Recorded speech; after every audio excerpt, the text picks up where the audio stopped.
Olá, meus irmãos, Deus os abençoe, que a graça e a misericórdia de nosso Deus possa atingir cada coração através do poder do Espírito Santo. Estamos aqui para trabalhar juntos, eu e você, por esta causa tão preciosa, esta causa que é a obra do Evangelho. Estamos terminando ela nesses últimos instantes que a Igreja Universal está trabalhando através da inspiração do Espírito Santo, através da vontade perfeita de Deus, porque somente o Espírito pode captar a necessidade para esta hora e somente o Espírito pode inspirar nosso coração para a necessidade da hora.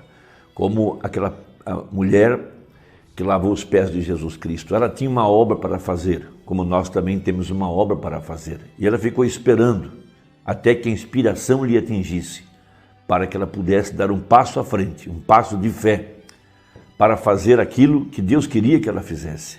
Ela não tinha uma toalha, não tinha como lavar os seus pés com água, mas ela por fé deu um passo à frente e Deus lhe proveu a água e lhe proveu as toalhas e ela realizou a obra, porque Jesus disse, ela me ungiu para a minha morte, ela fez uma boa obra. E nós estamos vivendo debaixo de uma grande pressão nesta hora, uma pressão que está vindo por conta dessa pandemia que está generalizada ao redor do mundo, está afetando famílias, está afetando amigos próximos, está afetando o povo por toda a terra. De acordo com a profecia de Apocalipse 18:4, que disse, sai dela, povo meu, para que não sejas participante dos seus pecados e não incorras em suas pragas. Então há um povo que ouviu a voz de Deus, que ouviu a voz do profeta de Malaquias 4, que viria antes do grande e terrível dia do Senhor. Veja, dia grande e terrível do Senhor. Em 1964, quando ele lançou aquela pedra ao ar, 3 dias depois, veio um terremoto que quase afundou o Alasca. Ele disse, o julgamento já começou. Então nós estamos bem em meio aos juízos de Deus que estão assolando a terra. Veja, de acordo com a Bíblia, o cavaleiro do cavalo amarelo, que se chama morte, lá está escrito que o inferno o seguia. Veja, e em seu rastro vinha pragas, mortes, fomes, guerras e etc. E nós estamos aqui, vivendo isso nesses dias finais. Agora, a igreja de Nosso Senhor Jesus Cristo, ela tem ouvido a voz de Deus. A voz de Deus tem soado através dessa mensagem de Malaquias 4, porque a Bíblia fala que essa mensagem seria introduzida para restaurar a fé, a condição original. No livro dos 7 selos, mais propriamente no primeiro selo, no parágrafo 167, citando Apocalipse 10, diz o Mombrana, mas quando ele começou a escrever aqueles outros 7 trovões, ele disse, não o escrevas.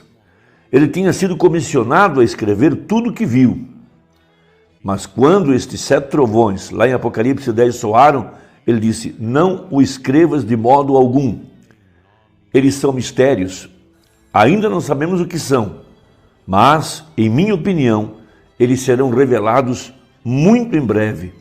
E quando forem, isso dará fé para essa graça arrebatadora, para esta igreja partir. Está vendo? Então, isso tudo está baseado em profecias do Velho Testamento, especialmente a profecia de Joel, capítulo 2, que fala a respeito desse tempo, citando o ensinador de justiça. Nós temos que lembrar que o anjo disse ao profeta, quando ele estava batizando 500 pessoas no rio Ohio, quando do céu desceu aquela grande luz, a mesma que Saulo viu no caminho para Damasco, e daquela luz saiu uma voz. Assim como João Batista precursou a minha primeira vinda, tu e a tua mensagem precursarão a minha segunda vinda. Então, Jesus Cristo tem vindicado, tem identificado, tem provado que esta é a única mensagem verdadeira.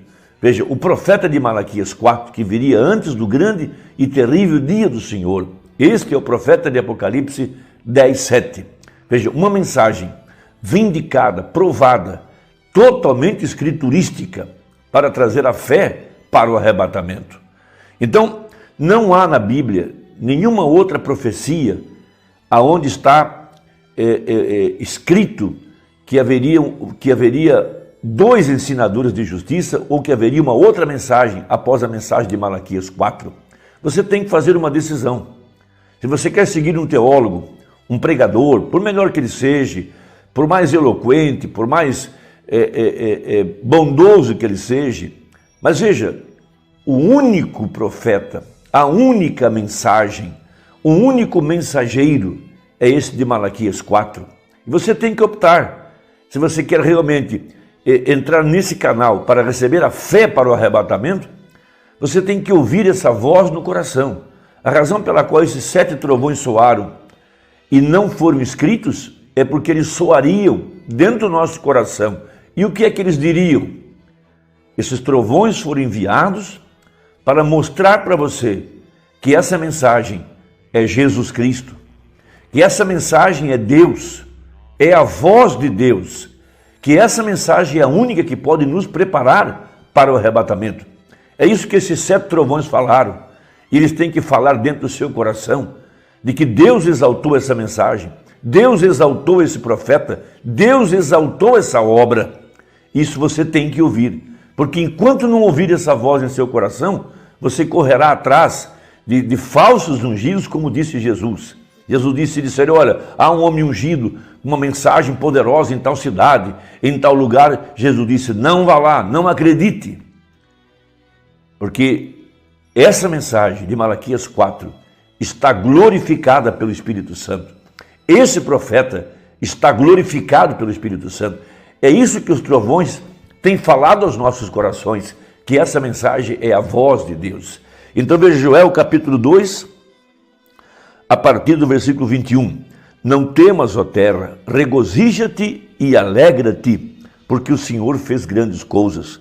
Não temais, animais do campo, porque os pastos do deserto reverdecerão, porque o arvoredo dará o seu fruto, a vide e a figueira darão a sua força.